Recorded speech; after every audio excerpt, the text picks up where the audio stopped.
just so you know. And Colorado History Greatest Hits series. These Hangouts are supported by the Metropolitan State University of Denver and the History Department at Metro State University, TPS at MSU Denver, the Denver Post Educational Services, History Colorado, and the USS Colorado Commissioning Committee. These Hangouts are designed to build context leading to an exciting teacher workshop that we have coming up on July 28th at History Colorado, and ultimately the commissioning of the USS Colorado, the 15th Virginia-class naval submarine. My name is Peggy. I'm the director of the Teaching with Primary Sources program at MSU Denver, and today we're joined by Dr. Todd Laugen, professor of history at MSU Denver. If you view us, we're utilizing the question and answer showcase apps, so you can access those links and ask questions at any time, just to encourage you to do so. And so with that, I'm going to turn it over to Todd for a discussion about 20th century Colorado at war. And thanks to Keith and Taylor for the help setting up this Google Hangout. I wanted to start us out today thinking about Colorado at war, usual episode in Denver's World War II experience, and that was when Denver served as the shipyard of the Rockies. So I want to show you a couple of quick images here that highlight two ships that Denver metal fabricating factories were involved in. The one on the left was designed to land tanks, an amphibious landing craft. The one on the right, obviously a destroyer escort.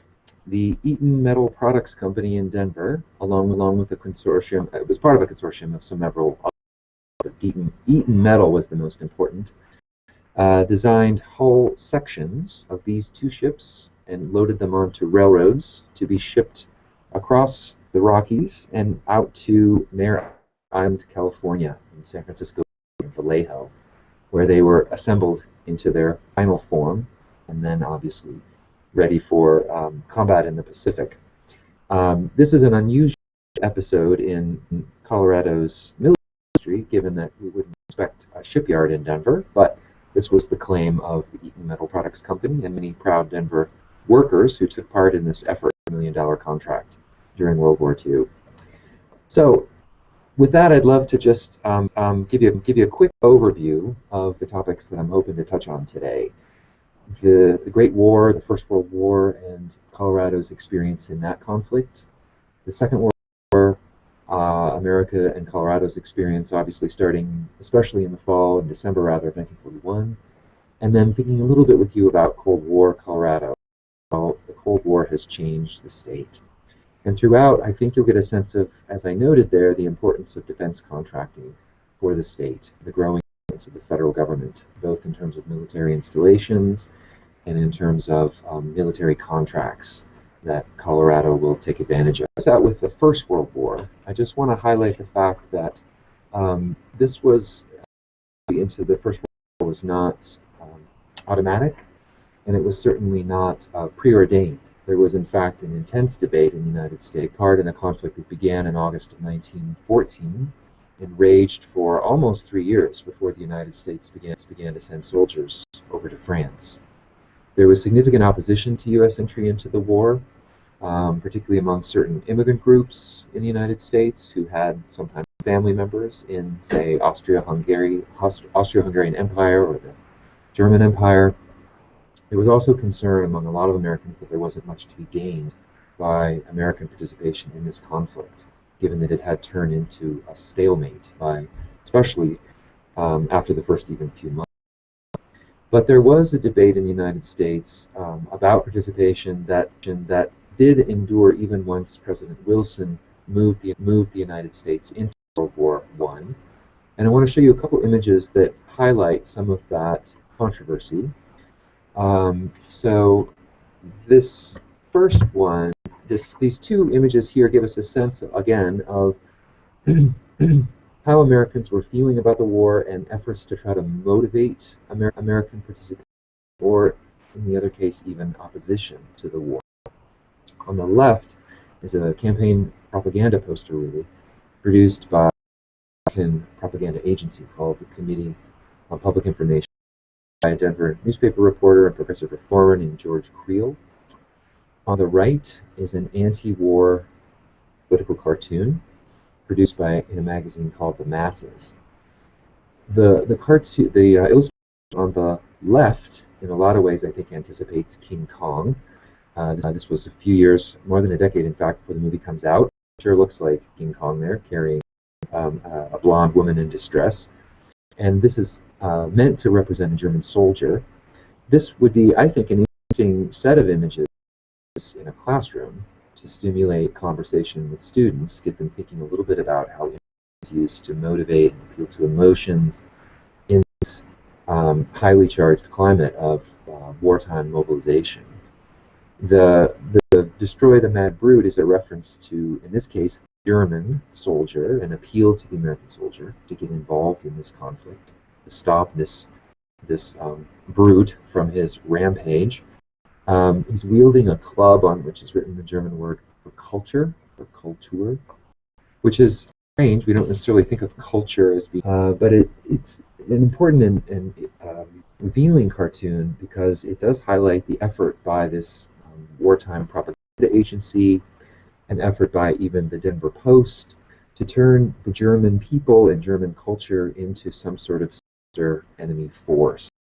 There were efforts in across the state, really, during World War I, across the state of Colorado, to limit the impact of German, to limit the speaking of German, even in some immigrant communities, in immigrant churches.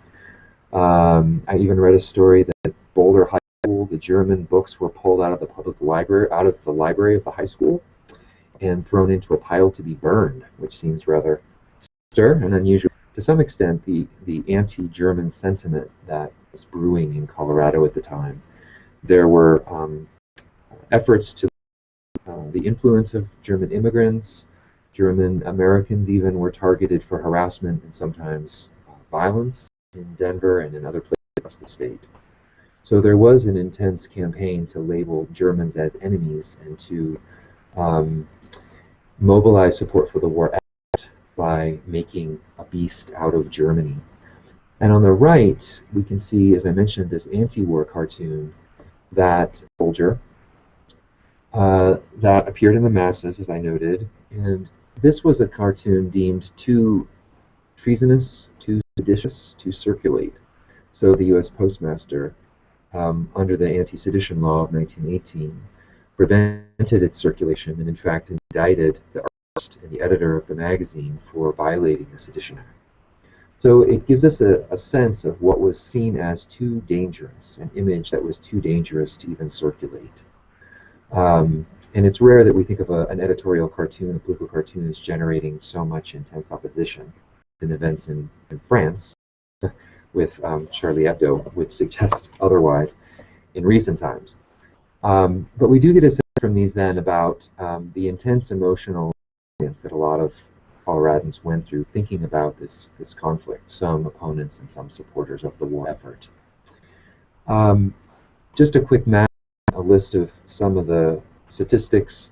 There were obviously a number of Colorado soldiers served primarily in France along the Western Front here. 43,000 Coloradans, as I noted, served in the First World War, suffering more than 1,000 casualties. Ultimately, about 4 million Americans serving in uniform in this conflict. So, with that, we get a little sense of the experience of Colorado during World War. There was also an important and famous casualty from World War I, Francis Lowry, an airman who had been shot down over France, an aerial photographer, shot down in 1918. His name is given to an airfield named in his honor then in 1937. This is the first military installation that Colorado will host in the 20th century.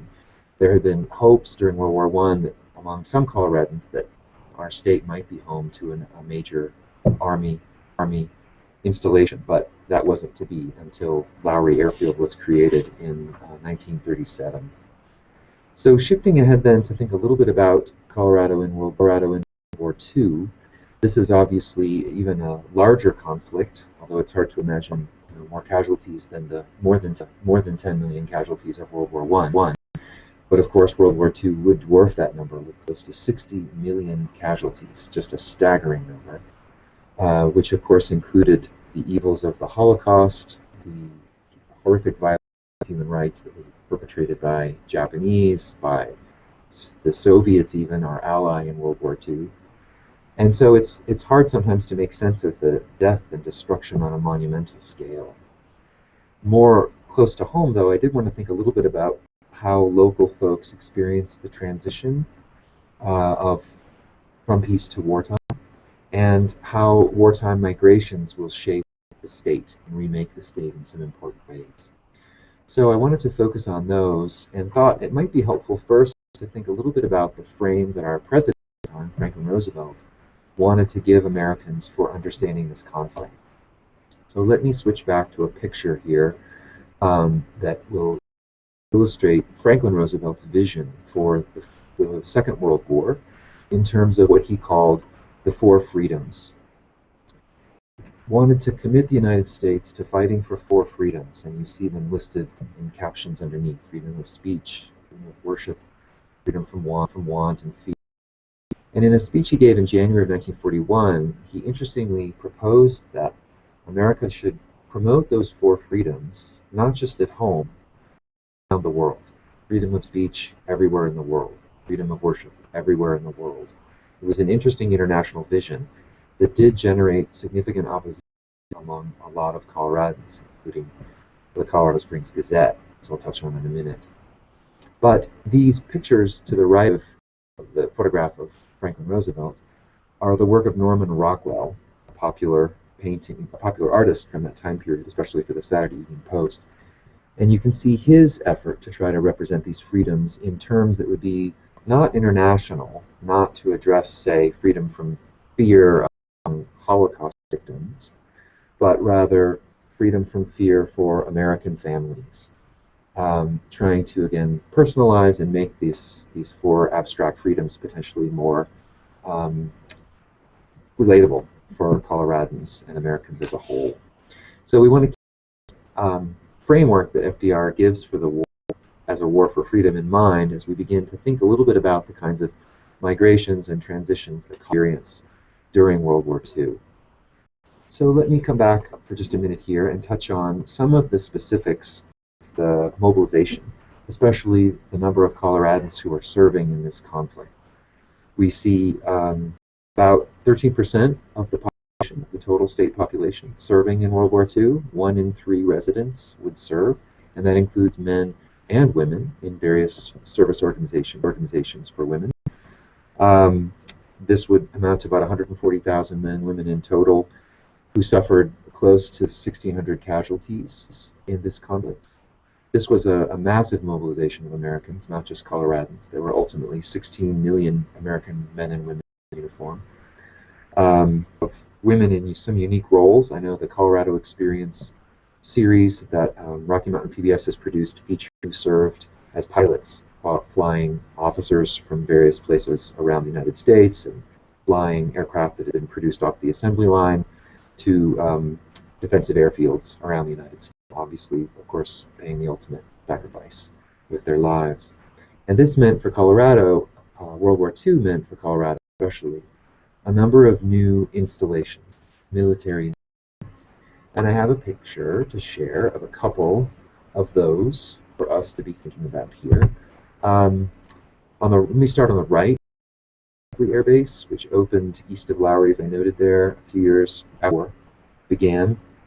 Lowry had started in 1937 and trained especially aerial photography experts.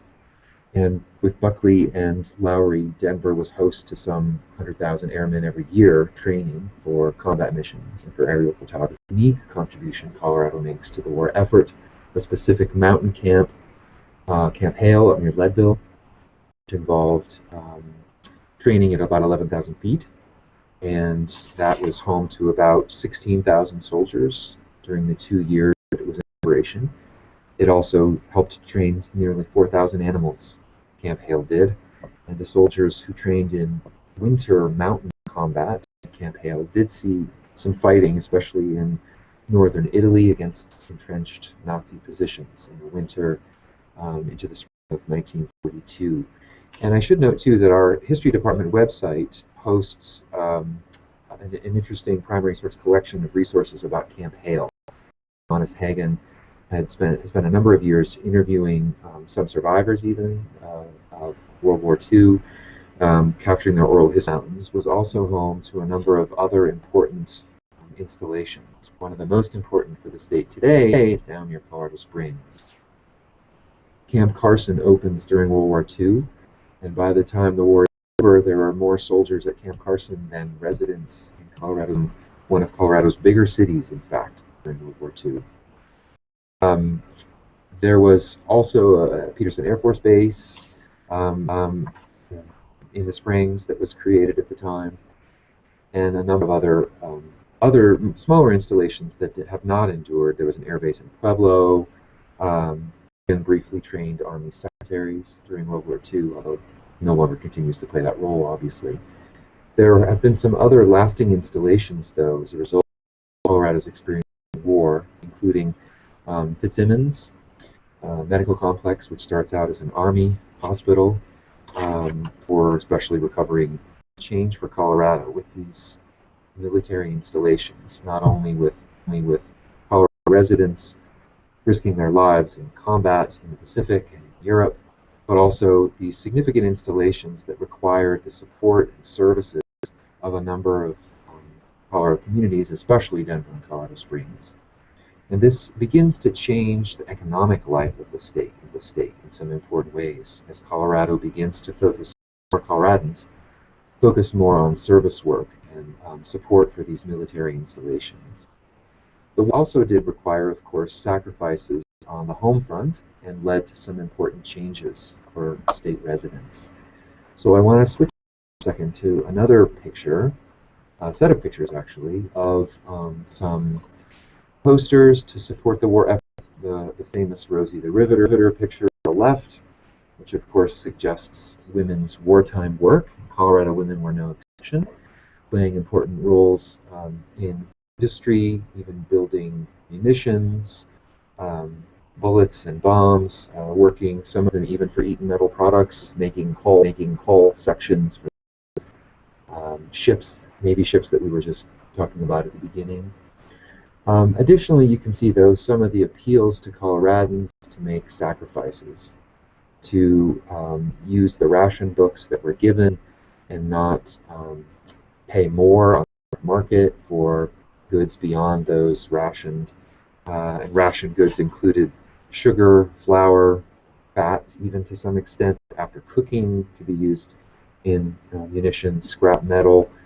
Gasoline was rationed, of course, for the duration of the war, as were cars driven by Coloradans actually fell during World War II because there were just fewer of them available, and it was very difficult to buy a new car given that auto facilities had converted to wartime work. And you see again the appeal to support the soldier, do with less so they'll have enough. These again would make interesting visual sources to use in a classroom, I think, to invite discussion and conversation about the kinds of experiences the average Coloradan was going through during World War II. In the name, again, as FDR said, of freedom, we want to bear that in mind as his goal for the United States. In addition to making the sacrifices that were needed to support the war effort during World War II, and playing host to these new military installations, Colorado also experiences some significant migrations. There were, of course, soldiers coming into Camp Carson and moving into Camp Hale, and some of those soldiers experienced life in the Rocky Mountains for the first time and recognized the tremendous opportunities for skiing, which will be important for the post-war period. But additionally, there were a lot of military prisoners, German and Italian military prisoners, that were sent to Colorado for the duration of the war to serve out the terms until the end of the war. And they were hosted especially in places like Camp Carson, which isn't a surprise given that significant military base, but also in places like Camp Hale and even down in a German POW camp. And I want to just highlight with a picture here the experience of some of those soldiers, given that there was a wartime shortage of labor in in Colorado, as with so much of the American West, it was difficult to find farm workers to support the agricultural industry, given that so many farm workers had gone off to fight in the war. So German POWs wind up farm work at the request of the local farmers, vision of the army. But it is interesting to think about this experience of imprisoned soldiers, imprisoned German and Italian soldiers, in the context of this larger global conflict. Folks may have read or seen the movie The Story of Louis Zamperini, the American POW captured by the Japanese and subject to intense torture during World War II as a consequence of his imprisonment. And the German POWs that were held in Camp Carson and Camp Trinidad really had very different experiences. Some of the farmers were reprimanded, some of the farmers who used these German POWs for labor were reprimanded for giving them beer or lunch breaks, giving them chicken dinners. And the farmers, of course, wanted to save these POWs, but in fact, sometimes were treating them a little too friendly, and the U.S. Army had to intervene and insist that they be treated more like prisoners. And it makes for an interesting contrast, as we'll talk about, given the experience of Japanese Americans, who were even sometimes citizens. And I'll just touch on them in just a moment. But I also want to note another migration that Colorado experiences here with the Bracero program, Mexican farm labor program. Of one of the Braceros, the Bracero program would bring more than 4 million Mexican immigrants to the United States as part of a guest worker program that lasted not only from 1942 through the year. This created an interesting opportunity for Mexican immigrant workers to come to the United States, bringing even families or establishing sometimes families in the United States, of them working in Colorado, doing the kinds of migrant labor work that we would expect these German POWs or Italian POWs, picking sugar beets, for instance, for the Great Western dual migrations into Colorado, the forced migration, of course, of POW migration of Mexican workers as part of the Bracero program. There was, of course, the migration of Japanese Americans into camp created by the War Relocation Authority near Grenada that came to be known as a mache. And this unwilling migration story sadly highlights the limits of freedom and America's commitment to freedom during World War II. These included first-generation Japanese immigrants who were not citizens and were in fact denied citizenship under the immigration laws of the United States at the time, but their children who were in fact citizens, the Nisei, or second-generation citizens, of sabotage or spying along the West Coast. Most of them lived in California, Oregon, Seattle, Washington State, and they were forcibly relocated in the spring and summer of 1942, winding up some 7,000 of them at this camp, Mache. The picture on the right of the kinds of facilities and barracks that they lived within. And it's a remarkable survival story, really. These second-generation Nisei Japanese Americans who didn't, whose civil rights, who were not formally charged with any wrongdoing or crime, and who formerly should have been subject to at least the whole process of a trial, but in fact were just deprived of their civil rights and relocated here.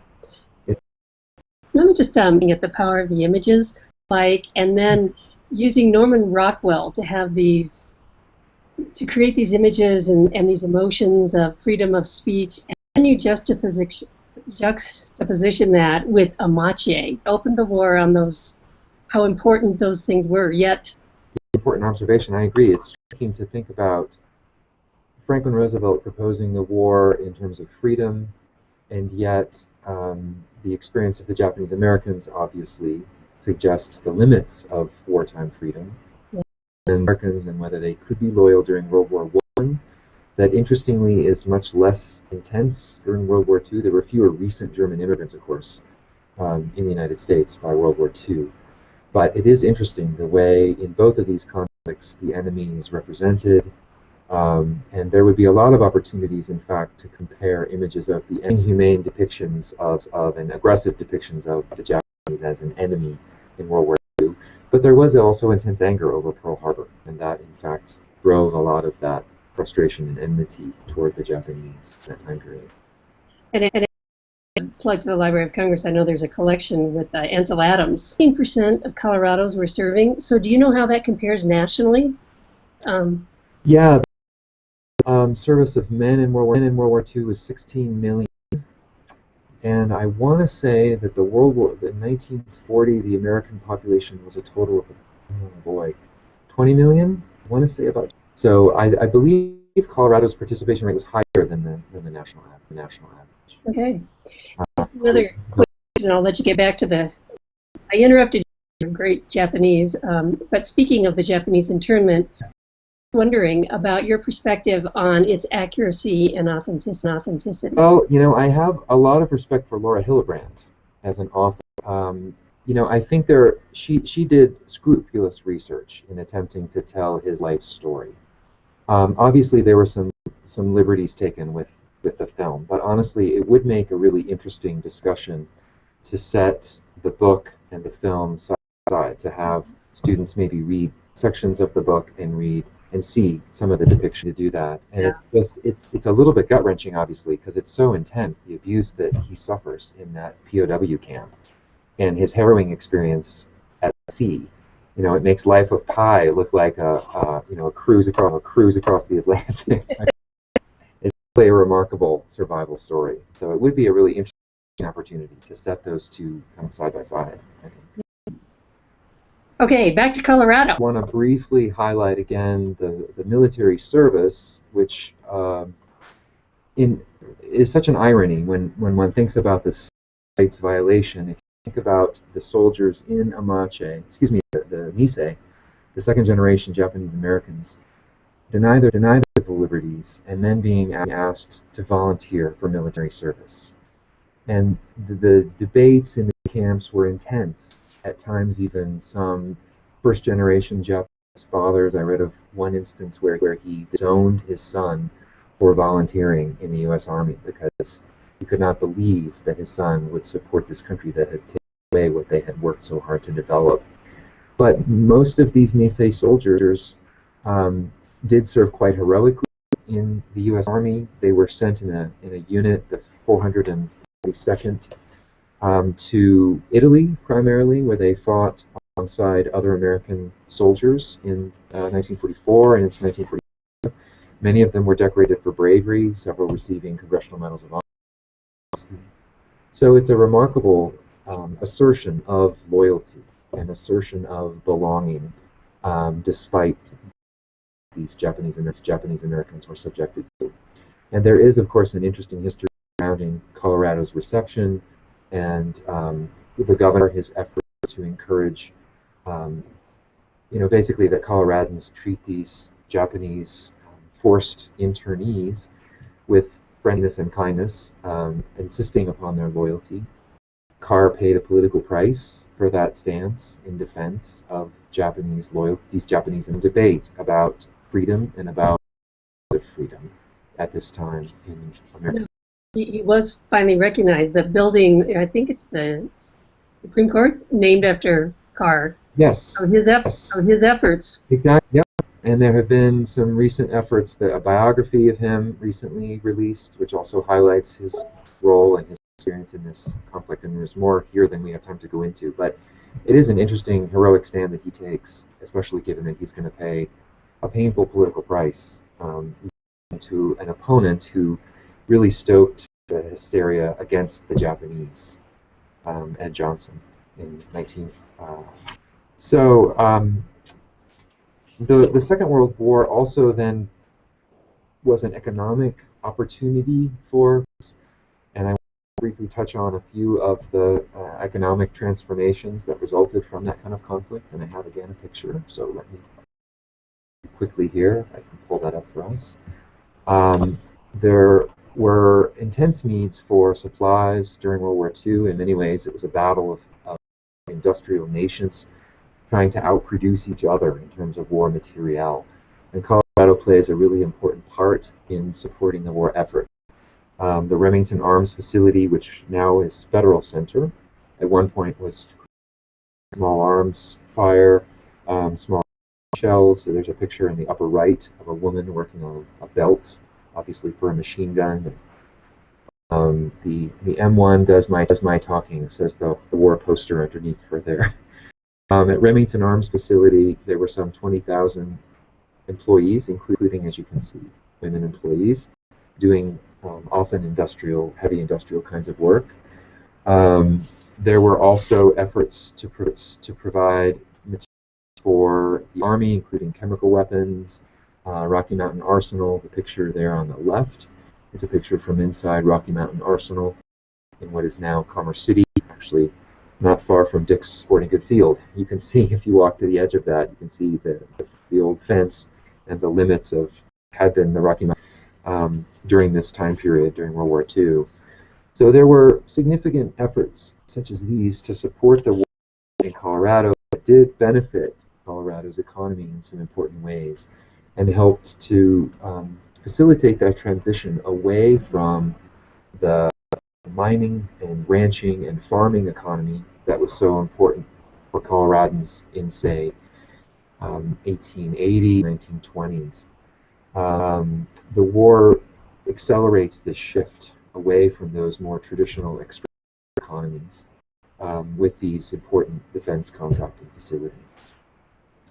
So I wanted to just spend a couple of minutes talking a little bit about the Cold War and the post-World War II climate with that intense conflict between the U.S. and the USSR. In many ways, the look of the world, how the world would rebuild after the devastation of World War II, which model, which nation it might follow and ally with. This was, of course, the intense conflict of the Cold War, which lasted for some 45 years. Will play a really important role in the Cold War in terms of, again, hosting important military installations. Again, a picture of just a couple. Most, again, focused down Colorado Springs, which becomes an important place in this Cold War era. On the upper right, we have, of course, the Air Force Academy, created in the late 1950s to train airmen and officers in the Air Force. And then to the right, the unusual facility at Cheyenne Mountain for the North American Aerospace Command. And here we see an interesting combination of Colorado's mining past and Cold War future coming together. This massive excavation project to build a command and control facility to try to resist a nuclear attack by the Soviets to the mountainside, so far in. To the left, we also have another Colorado Cold War installation at Rocky Flats, south of Boulder, on Highway 93, where plutonium triggers were built. Colorado would also host a Glenn Martin, later Lockheed missile plant southeast of Lakewood. So the Cold War, with the focus increasingly on atomic weapons, the danger potential for atomic weapons for deterrence, some very important and profound ways. It is interesting just to note again the shift in the fortunes of Colorado, devoted a town rather, focused primarily on tourism, on appealing to wealthy tourists. And as I noted, I think briefly, even as Franklin Roosevelt is trying to mobilize and prepare the nation for war, many of the U.S. entry into World War II. But that city experiences a very dramatic transition with the Cold War, with the move, even during World War II. And now, of course, is home to many important military installations and many important military personnel who live there, and that brings in an influx of migrants that help to give Colorado, I think, its distinctive 20th century. So those were the main images and issues that I wanted to just touch base on today, thinking a little bit about how Colorado's experience in America's 20th century wars begins to change the character of the state and change both the economic basis for many residents of their livelihoods, increasingly depending on service and defense contracting, as opposed to farming and ranching and mining, as they had in the early years of the 20th century. But I don't know if there are any other questions. That was roughly what I was hoping to begin to share as we think a little bit about Colorado history in light of this interesting submarine commissioning project, thinking about what makes Colorado as an identity.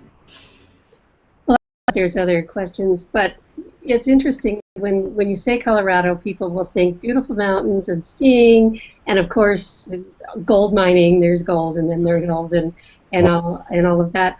So if you just on this hour-long thing, but if you wanted to summarize it, why is it important to think about Colorado history, the wars that it's experienced? I'm excited for the opportunity to do these Google Hangouts and help with them, because I'm hoping we can give a snapshot of some of the ways that Colorado is in fact more than just a place where gold was discovered in 1859 and a state shaped by mining, although those are important very much for the identity of the state. But it's at times as if the history of the state doesn't take account of the 20th century experience. Much of what we think of when Colorado's history comes to mind is the prospector, is the gold miner, or the silver miner, or the millionaires that were made out of the mining industry. They're of course important for the 19th century history of the state and laying the foundation for the state as a whole, even as it transitions from territory to state in the 19th century. But the 20th century, especially with the wars, does bring a very different into play. Both the military experience of the Second World War, even something as Camp Hale, has a very profound effect when we think about the history of Vail. You know how that turned out. The Vail, right? Inspired by their experience of wartime service at Camp Hale. Thinking about the military installations that still are so important to our state's economy, and the defense contracting industries that are so important. Any number of federal government agencies that have moved in, National Institute of Standards, the NOAA facilities, the weather research facilities, often up in Boulder and other places along the Front Range, have also created a different kind of Colorado than the farming and mining Colorado of, say, 100 years ago. So a lot of that, I think, is really a legacy of the Second World War and the coal state. Well, thank you, Todd, and we'll go ahead and wrap up. But they are available on YouTube, and you could look at the previous Colorado History's Greatest Hits. Dr. Meg Frisbee, who spoke on history of Colorado tourism, and Dr. Derek Everett, who spoke on how Colorado got its shape. And now this will be archived with Todd, the 20th Century Colorado. We also have a few more coming up. On May 7th at 4 o'clock, Dr. Kevin Rucker will present on understanding Colorado's Indian conflict. And on May 14th at 4 p.m., Dr. Raleigh I'm sorry if I massacre his name, Schendel, will present connecting students to content through literacy and the classroom implications of all of this.